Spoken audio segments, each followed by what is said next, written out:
Hi and welcome to your Friday Helium Hotspot miners update. In this video I will be covering all vendors once again. Some of them have updates, others don't. So some of the updates will be a bit more comprehensive and others I will just briefly touch upon if there hasn't been any developments. So for that, please stay tuned and we will begin after the short intro.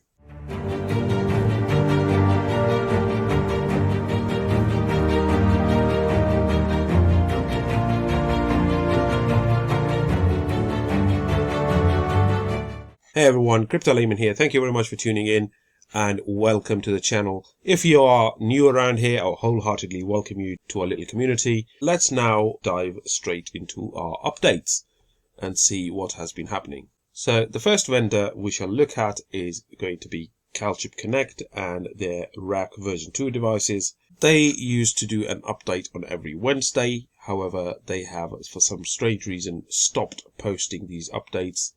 I presume that this is partially due to the fact that there isn't a lot to report on their end and things are rather slow at the moment.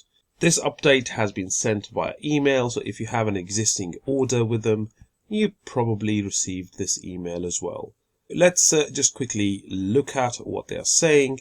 Essentially, the update about the shipping of these units and devices remains unchanged from the previous week and the week before.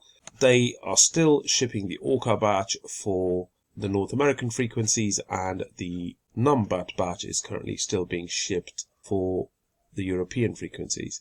Besides that, they have now introduced a new Iconian batch which is anticipated to ship in December 2021. I'm not entirely sure which order numbers it will include because that information hasn't been revealed yet. That's it in terms of shipping, and not much else has been said by CalChip. Now let's quickly look at Kerlink, and Kerlink devices are also being shipped by CalChip Connect. In a nutshell, not much has happened. Kerlink themselves updated their Twitter account something like 22nd of July, so it's been almost a month since any significant updates were made. As far as CalChip Connect are concerned, they haven't made any of those announcements either. Since the 6th of August, we are still waiting for those devices to start shipping. As and when they do start shipping, I will let you know, but at this moment in time, unfortunately, there is nothing to report. Now let's quickly look at BobCat. And BobCat announced their batch 17 details on Wednesday, so 2 days ago. The details are up on the screen here. I'm not going to bore you by reading them. If you want more detailed video about the batch 17 shipping details, click on the link up on the right hand side and watch that video. Use the timestamps. Besides the shipping, they continue to push out over the air updates. So that's it in terms of BobCat. Again, not much else to share, and batch 18 details are anticipated to be released and announced on Wednesday coming. Batch 17 people should be receiving their tracking details over this weekend if they haven't already started receiving those. So that is where we stand in terms of BobCat. Now let's look at Nebra, and again we're still waiting for those 17,000 units which were promised about a month ago. They are now saying that batch 4 is estimated to ship in October. Now that was said by Nebra in an email to one of the customers. However, today, just now, they've posted a new update saying that there are now going to be 30,000 miners shipping in September. In a typical Nebra fashion, there are more excuses. Apparently this time there was some sort of a problem with the chips. To be perfectly honest, I can't even be asked to read all of this. I don't believe a word that comes out of Nebra's mouth.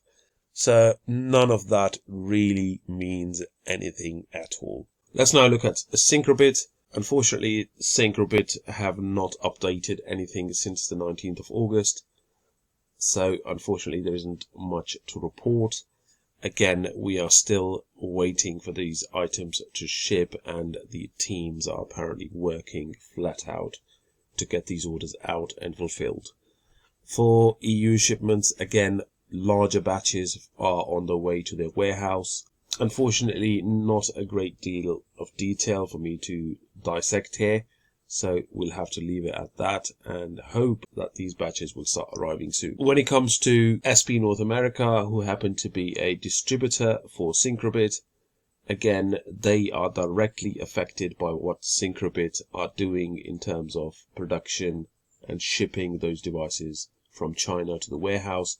If anything at all, SP North America customers are likely to receive their devices with probably a slightly increased delay compared to people who have ordered directly. So that's it. If you know more about SP North America and if there are any updates and news, please feel free to share them with us and with the community. I would greatly appreciate that. Now let's take a look at SenseCAP. Delivery estimates for the European and North American devices are currently around November time. And for the Australian frequency devices, I think the estimated availability is around the end of September. People have been asking about the fan and what the rules are when the fan comes on in the device, etc. So they have been kind enough to post a quick diagram to tell us how the fan actually operates within the unit. Every time you power the device up, it will turn on for a few minutes regardless of what the temperature is, and from then onwards, if the CPU temperature becomes greater than 70 degrees centigrade, the fan will turn on, and when the operating temperature is lower than 45 degrees centigrade, the fan switches off. If you're interested in purchasing the SenseCAP device, there are several avenues that you can choose to go down. You can either purchase them directly, or you can try your luck with one of the authorized distributors. I would recommend that you check out these websites.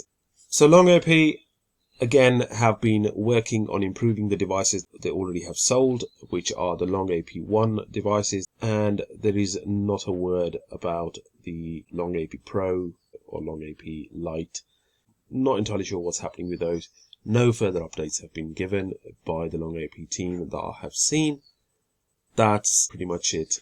That's the state of affairs with LongAP right now. Now let's quickly look at LinxDot devices. And LinxDot is currently being produced in the United Kingdom. So that was, again, a positive point and a good sales point. However, I'm slightly disappointed about their recent update, and it's probably too small for you to read on the screen, but I'll just quickly read it for you. The shipping update reads, "Hello, here is the latest update for your LinxDot hotspots. So far, we have made good progress in line with our projected manufacturing timeline for batch number 1 orders. We are now just waiting on LinxDot hotspot cases to arrive from China so that we can QC and ship your order. They are currently in transit and are expected to arrive next week.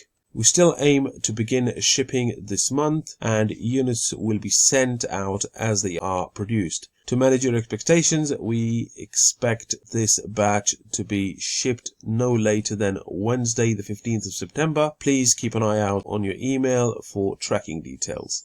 So that is their update. Again, completely reliant on shipping components and cases from China. Hopefully, fingers crossed, they will be able to keep that promise and things will start arriving fairly soon. My personal opinion was that these devices were being produced and manufactured here in the United Kingdom, and that was going to be a game changer. However, I suppose things are slightly cheaper to produce in China. Let's now look at the Pisces miner, and Pisces have been sending out email invites for people to come and purchase these devices. They are saying that they're now negotiating with some distributors and they're not going to give any names at the moment. The info will be given late next week, probably. So there we are. That's where we stand when it comes to the Pisces miner. So now we'll look at the CoTX miner, and CoTX are, as I said previously, not selling through their own website, but rather choosing the approach to go through distributors. Cubify happens to be one of the leading distributors in the United Kingdom for the CoTX devices.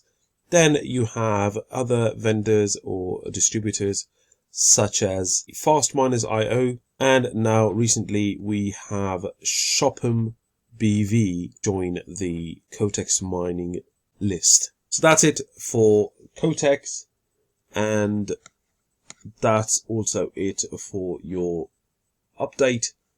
So hopefully you found this information helpful, and if you have any feedback or if I have missed anything, please let me know and I will be more than happy to clarify that situation. So thank you very much for hanging around, coming and joining us. Look after yourselves, and I will speak to you soon.